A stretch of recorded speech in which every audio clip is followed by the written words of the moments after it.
We're going to be looking at the editing behind Beach Justice. This is the pre-color, pre-sound, pre-everything cut, so this is just the footage.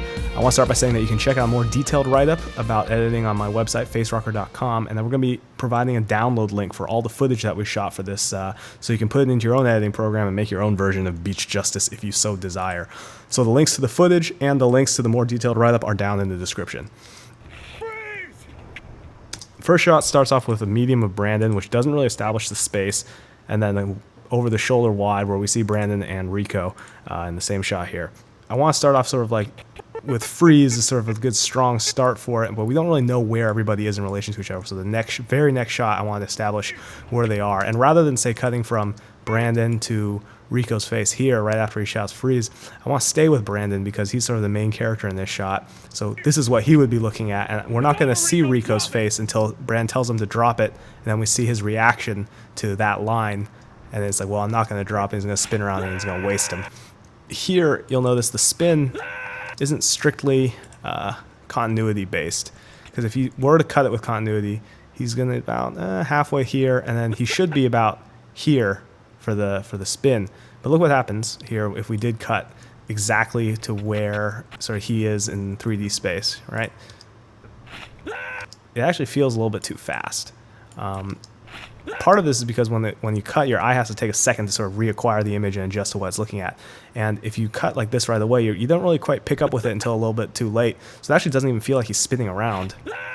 It feels like he kind of warps over. And I found that like by dragging it back a few frames and having him sort of restart the action, it feels a little bit more like a spin move. So it sort of sells that spin move a little better by backing up in time a little bit.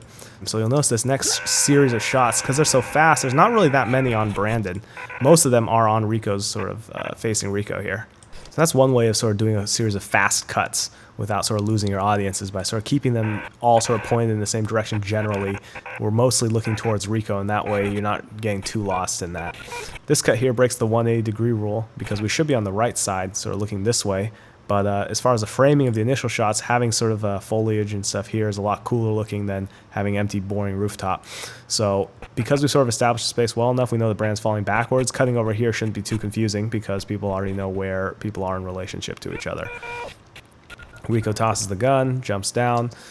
When I go up to Brandon here, we're going to cut to over my shoulder on Brandon, because now at this point with Brandon down and I've sort of taken over as the main character in this scene, you want to be with what I'm looking at, what I'm seeing is the idea. So rather than say cutting into, you know, me coming in over on this shot, we're going to cut over to over the shoulder on Brandon so we can see him there. And then after he's said something, we're going to cut back up to me. One of the tricks I have for audio, like dialogue like this, is to lay out the audio first. Forget about the beach house, man. And listen to it and try and make sure that it sounds like a natural sort of conversation. And then after you get that set, only then, you know, worry about who you're looking at, where, you know, where it is. I write up a little bit more about this on the blog. So the fist pound here is very much a sound-based joke, because you need to know that it's going to go and then it's going to cut right away. So that in my head, because, you know, I'm doing the sound and music for this, I'm thinking, okay, it's going to hit like a big power chord there and then get cut off immediately right when he dies and sort of have a gurgling death thing there. So the edit is very much influenced by what I know and what I think the sound is going to be. You know, if you're working with a sound editor, you probably should lay in like temp music or temp sound to get to sell the joke and sort of make sure that the timing is correct for it. So after I get up here to go take out Rico, we cut over to this wide over the shoulder here. When I show this to one of my friends, he noticed we had this shot actually start farther back. We had it start like here. And so the problem was, because I get up in this shot, and if it cuts to, you know, someone running, he was getting confused because he thought that Rico here was actually me running, which kind of makes sense. So we had to trim it a little bit further up so that you don't see too much of it and you see me right away, so that way it feels like I exit here and then come right into it. Otherwise it risks confusing the audience, as I did in the previous cut, which is why, you know, having someone look over your cut is always a good thing. If you're shooting and you're editing your own footage, it's good to make notes so you can learn from your mistakes. Here it looks kind of weird because of the scale. I'm actually like 10 feet above him on a rooftop, and this is sort of a subroof, so ideally this shot should have a little bit of the roof I'm standing on. Otherwise it'll look like, you know, like I'm a giant and this guy's like a midget or something in this shot.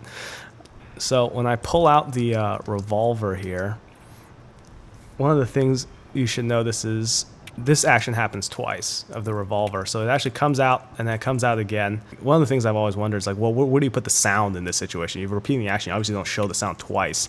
In the sound design, a lot of times what I'll try to do is I'll try and make like a very exaggerated clicking sound so that the length of the sound either covers both actions. Otherwise, you want to do it just on the first one, because a sharp transient sound like the barrel coming out like that will kind of cause your audience to sort of blink and, transition the cut a little bit better.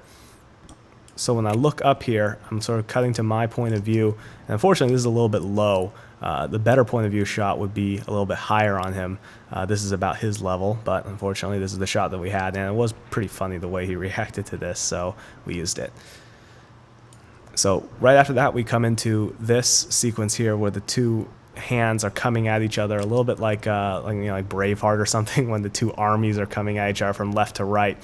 So it's like sort of the ultimate expression of that, the sort of increasing pace of the cuts right up to the point where the two finally meet. So it's sort of this parody almost of these army scenes, these battle scenes you see in these war movies, where the two sides are coming at each other, except these sides are my right hand and my left hand.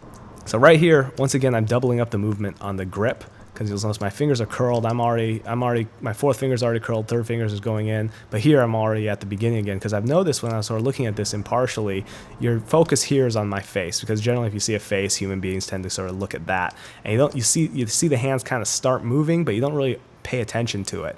So by cutting and sort of repeating the action there, we make sure that this is expressed and it's communicated with, because in the previous shot your eyes aren't actually staring at that, so it's easy to miss. So we rack focus to face, and then we punch out to the wide here.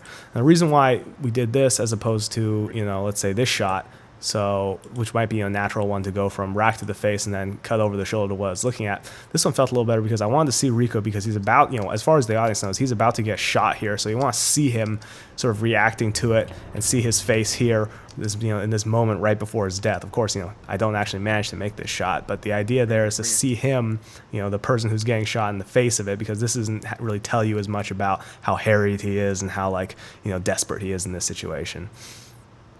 So my hands are tightening up, my face is tightening up, and it turns out I can't take the shot. There you go. The left to right camera movement I kind of like, because over the other takes that we had of this, which were more stable, because I like the idea that the camera moving sort of suggests that sort of unstable shot, and so I'll be unable to take the shot at Rico here. You'll notice, because this goes over the 180 line again, because this whole time we've been on this side of me. Going over the 180 line like this is not a problem, because it's a very basic geometry that we set up. It's me behind Rico, and going over from here to here doesn't really, well, at this point of the scene, shouldn't confuse people, because we've established this geometry so clearly in the previous shots up to this. This is like my favorite part of the edit, is the flashback to something you've seen literally 30 seconds earlier. They do this in this Japanese movie, Wild Zero, which is like my favorite part of the movie, because it's just so ridiculous.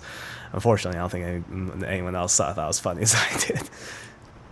Now we get the three shots of me aiming at him and drawing on him.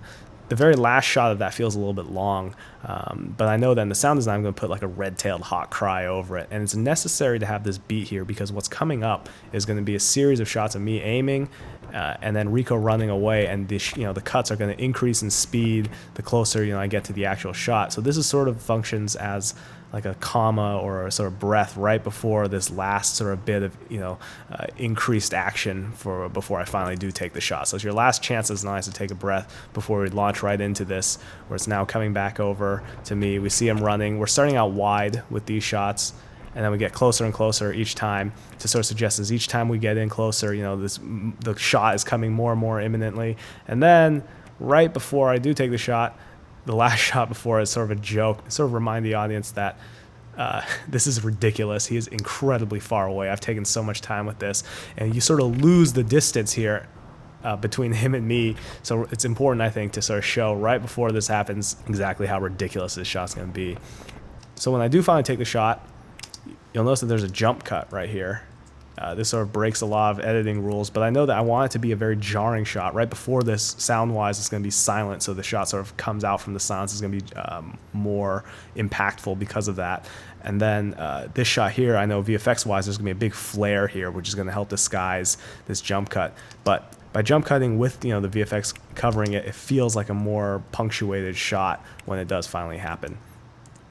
So I take the shot, boom, I repeat it again because we want to see it in slow motion here, and then sort of the aftermath of everything.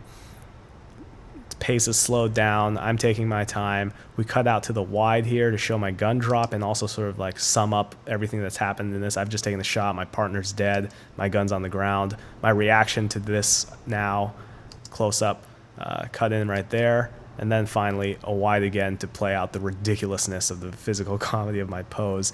Of course, physical comedy tends to be much funnier in the wide rather than like some close up with a moving camera. If you're gonna do some kind of action that's funny, generally keep it wide, lock the camera down, and it's much funnier that way.